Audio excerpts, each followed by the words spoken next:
ಎಲ್ರಿಗೂ ನಮಸ್ಕಾರ. Welcome to Shami's house.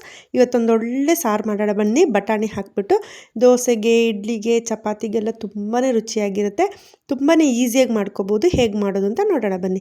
ಈಗ ಫಸ್ಟ್ ನಾನು ನೋಡಿ ಬಟಾಣಿನ ರಾತ್ರಿ ನೆನೆಸಿಟ್ಕೊಂಡಿದ್ದೆ, ಚೆನ್ನಾಗಿ ನೆಂದಿದೆ. ನೀವು ಹಸಿ ಬಟಾಣಿ ಬೇಕಿದ್ರೂ ತೊಗೋಬೋದು. ಇವಾಗ ಸ್ಟವ್ ಮೇಲೆ ಒಂದು ಕುಕ್ಕರ್ ಇಟ್ಕೊಳ್ಳೋಣ.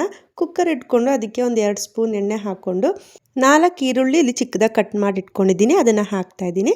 ಇದು ಈಗ ಸ್ವಲ್ಪ ಫ್ರೈ ಆಗಲಿ, ಬ್ರೌನ್ ಕಲರ್ ಆಗೋದು ಬೇಡ, ಎಣ್ಣೆಯಲ್ಲಿ ಬಾಡಿದ್ರೆ ಸಾಕು. ಇವಾಗ ಇಲ್ಲಿ 1 ಇಂಚು ಶುಂಠಿ, ಒಂದು 5-6 ಎಸಳು ಬೆಳ್ಳುಳ್ಳಿ ಮತ್ತು 1-2 ಹಸಿಮೆಣಸಿನ್ಕಾಯಿನ ಚೆಂದಾಗಿ ಜಜ್ಜಿಟ್ಕೊಂಡಿದ್ದೀನಿ, ಅದನ್ನು ಹಾಕ್ತಾಯಿದ್ದೀನಿ. ಇವಾಗ ಕರ್ಬೇವಿನ ಸೊಪ್ಪು ಹಾಕೋಣ. ಹಾಕ್ಬಿಟ್ಟು ಚೆನ್ನಾಗಿ ಮಿಕ್ಸ್ ಮಾಡಿ ಸ್ವಲ್ಪ ಫ್ರೈ ಆಗಲಿ. ಇದು ಸ್ವಲ್ಪ ಫ್ರೈ ಆದಮೇಲೆ ಒಂದು 4 ಟೊಮೆಟೊನ ಇಲ್ಲಿ ಚಿಕ್ಕದಾಗಿ ಕಟ್ ಮಾಡಿ ಇಟ್ಕೊಂಡಿದ್ದೀನಿ, ಅದನ್ನು ಹಾಕ್ತಾಯಿದ್ದೀನಿ. ಇದು ಸ್ವಲ್ಪ ಚೆನ್ನಾಗಿ ಬೇಯಲಿ, ಟೊಮೆಟೊನು ಚೆನ್ನಾಗಿ ಬೇಯಬೇಕು. ನೋಡಿ ಇವಾಗ ಟೊಮೆಟೊ ಚೆನ್ನಾಗಿ ಬೆಂದಿದೆ. ಇವಾಗ ಇದಕ್ಕೆ ಒಂದು 1/4 ಟೀ ಸ್ಪೂನ್ ಅರಿಶಿನ ಪುಡಿ, ಅರ್ಧ ಸ್ಪೂನು ಕಾಶ್ಮೀರಿ ಮೆಣಸಿನ ಪುಡಿ ಮತ್ತು 1 ಸ್ಪೂನ್ ಫುಲ್ಲು ಮಟನ್ ಮಸಾಲ ಪುಡಿ. ಮಟನ್ ಮಸಾಲ ಪುಡಿ ಹಾಕಿದ್ರೆ ಒಳ್ಳೆ ರುಚಿಯಾಗುತ್ತೆ, ಅದನ್ನೇ ಹಾಕಿ. ಮತ್ತು ಒಂದು 1/4 ಟೀ ಸ್ಪೂನ್ ಧನಿಯಾ ಪುಡಿ. ಇಷ್ಟನ್ನು ಹಾಕಿ ಚೆನ್ನಾಗಿ ಮಿಕ್ಸ್ ಮಾಡೋಣ. ಯಾರೆಲ್ಲ ನನ್ನ ಚಾನಲ್ ನೋಡ್ತಾ ಇದ್ದೀರಾ ಪ್ಲೀಸ್ ಸಬ್ಸ್ಕ್ರೈಬ್ ಮಾಡ್ಕೊಳ್ಳಿ, ಪ್ಲೀಸ್ ಸಪೋರ್ಟ್ ಮಾಡಿ. ಇವಾಗ ಇಲ್ಲಿ ನೋಡಿ 1 ಆಲೂಗೆಡ್ಡೆನ ನಾನು ಚಿಕ್ಕದಾಗಿ ಕಟ್ ಮಾಡಿ ಇಟ್ಕೊಂಡಿದ್ದೀನಿ, ಅದನ್ನು ಹಾಕ್ತಾಯಿದ್ದೀನಿ. ಮತ್ತು ಒಂದು ಅರ್ಧ ಕ್ಯಾರೆಟ್ನ ಅದನ್ನು ಚಿಕ್ಕದಾಗಿ ಕಟ್ ಮಾಡಿ ಇಟ್ಕೊಂಡಿದ್ದೀನಿ. ಕ್ಯಾರೆಟ್ ಇದ್ದರೆ ಹಾಕಬೇಕು ಅಂತ ಏನೂ ಇಲ್ಲ, ಇಲ್ಲದಿದ್ರೂ ನಡೆಯುತ್ತೆ.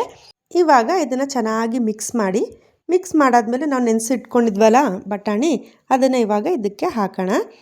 ಹಾಕ್ಬಿಟ್ಟು ಇದನ್ನು ಚೆನ್ನಾಗಿ ಮಿಕ್ಸ್ ಮಾಡೋಣ. ಒಂದು ಸ್ವಲ್ಪ ಉಪ್ಪು ಹಾಕ್ಕೊಳ್ಳೋಣ, ಎಷ್ಟು ಬೇಕು ಅಂತ ನೋಡಿಕೊಂಡು ಹಾಕ್ಕೊಳ್ಳೋಣ. ನಾನೀಗ 2 ಸ್ಪೂನ್ ಹಾಕ್ತಾಯಿದ್ದೀನಿ. ಹಾಕ್ಬಿಟ್ಟು ಚೆಂದ ಮಿಕ್ಸ್ ಮಾಡೋಣ. ಮಿಕ್ಸ್ ಮಾಡಾದ್ಮೇಲೆ ಅದು ಬಟಾಣಿ ತರಕಾರಿ ಎಲ್ಲ ಮುಳುಗುವಷ್ಟು ನೀರು ಹಾಕಬೇಕು. ಸ್ವಲ್ಪ ಜಾಸ್ತಿನೇ ನೀರು ಹಾಕಬೇಕು, ತರಕಾರಿ ಮತ್ತು ಬಟಾಣಿ ಎಲ್ಲ ಬೇಯುವಾಗ ಕರೆಕ್ಟ್ ಆಗುತ್ತೆ. ಈಗ ಕುಕ್ಕರ್ ಮುಚ್ಚಳ ಮುಚ್ಚಿ ಒಂದು 4-5 ವಿಷಲ್ ಬರ್ಸ್ಕೊಳ್ಳೋಣ. ಬಟಾಣಿ ಚೆನ್ನಾಗಿ ಬೇಯಬೇಕು.